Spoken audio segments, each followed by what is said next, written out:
Salam sehat bagi kita semua. Nah, pada hari ini saya akan menyampaikan sedikit materi tentang kesalahan guru dalam mengajar serta bagaimanakah solusi tersebut. Nah, setiap guru pasti mempunyai potensi untuk sukses dalam menjalankan tugasnya sebagai agen pembelajaran yang handal. Keberhasilan guru ini nyata dapat disaksikan dari keberhasilan peserta didik saat mengikuti proses belajar dan menjangkau tujuan pembelajaran. Nah, seorang guru dinyatakan sukses dalam mengajar ketika semua anak muridnya dapat mengikuti proses dan menjangkau tujuan pembelajaran yang seorang guru itu sampaikan. Nah, di berikut ini beberapa kesalahan seorang guru dalam proses mengajar dan bagaimanakah solusinya. Nah, yang pertama yaitu tidak ada persiapan ketika mengajar.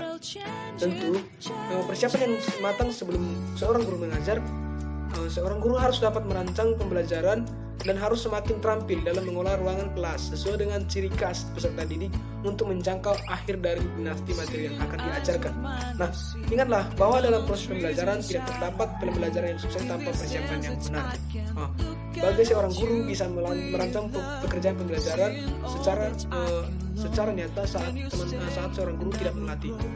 Semoga anak-anak dapat mengerti ketika seorang guru itu menjelaskan materi kepada peserta didiknya supaya proses pembelajaran tersebut dapat berjalan sesuai dengan rancangan telah guru terpersiapkan tersebut. Kemudian kedua, melaksanakan peserta didik harus bisa memahami materi yang guru ajarkan. Nah, solusinya itu supaya hal tersebut tidak terjadi, seorang guru harus perlu menyerahkan motivasi dan stimulan kepada semua peserta didik guna memperdalam latihan dan yang akan dikuasai dan disukai. Jika guru memaksa, bisa jadi besar keterampilan peserta didik melulu berada di tengah-tengah tanpa kemahiran pasti. Nah, kemudian tidak merasa diri paling pandai saat di kelas. Untuk mengulang hal ini, seorang guru mesti menjadi pembelajar yang terus menyesuaikan ilmu pengetahuan dipunyai dengan pertumbuhan yang terjadi di masyarakat. Dengan kata lain, seorang guru harus menjadi pembelajar sepanjang hayat. Kemudian yang keempat, tidak berkait dengan perilaku peserta didik yang mengembangkan ketika sedang belajar. Dalam pembelajaran di kelas, guru berhadapan langsung dengan banyak peserta didik dalam semua tindakan dan hendak diperhatikan. Mereka senang andai dapat pujian dari guru dan merasa kecewa apabila tidak ada perhatian tersebut.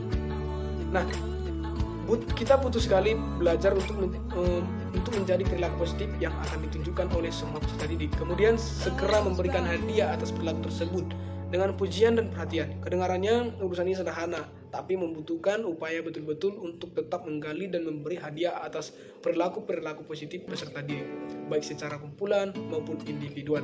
Kemudian yang kelima, mengabaikan peserta didik dengan membeda-bedakan peserta didik. Nah, bagi seorang guru tidak boleh bersengaja dalam membeda-bedakan peserta didik. Aspek-aspek peserta didik yang perlu dicerna seorang guru antara lain kemampuan berpotensi, minat, kebiasaan, hobi, sikap, kepribadian, hasil belajar, daftar kesehatan, latar laporan atau daftar sekolah, informasi dan dari peserta didik yang berbeda-beda, observasi langsung dan autobiografi. Di samping itu, seorang guru harus melakukan sejumlah kunjungan ke tempat tinggal lokasi si peserta didik supaya terpecahkan. Di samping itu guna mengatasi sekian banyaknya problem kependidikan di sekolah. Kemudian yang keenam, melakukan peserta didik secara tidak adil. Nah, pasti di sini akan menimbulkan persaingan yang tidak sehat pada peserta didik. Di sisi lain, beberapa peserta didik mungkin energik dalam belajarnya, namun di sisi berbeda pula dapat peserta didik merasa tersisihkan. Perhatian ini menyeluruh dengan syarat rasa cinta pada masing-masing peserta didik. Mesti tidak jarang kali dibutuhkan pengembangan pada diri seorang guru untuk mengurangi ketidakadilan tersebut. Kemudian yang ketujuh, tidak sadar memberikan contoh tindakan tepat pada peserta didik. Kita sebagai seorang guru tidak boleh pernah mengajarkan tindakan yang tidak cukup tepat pada peserta didik, seperti menerbitkan kata keras dan kotor, menghina peserta didik di depan kelas, berita pada sesuatu yang tidak dirasakan oleh Anda sendiri, tidak terlalu terlambat masuk kelas, merokok dan lain sebagainya. Sebagai orang guru bakal hilang di mata peserta didik dan urusan tersebut lumayan merugikan kita seorang guru saat mengajar di dalam kelas.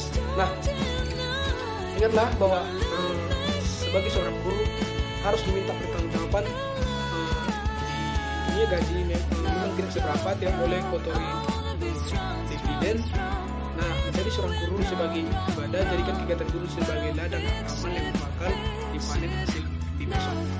Nah, itu saja beberapa kesalahan guru pada saat mengajar, dan di situ sudah lengkap solusinya supaya tidak terjadi kesalahan pada saat mengajar. Itu yang bisa saya sampaikan, semoga bermanfaat bagi kita semua. Salam sehat, terima kasih, selamat siang.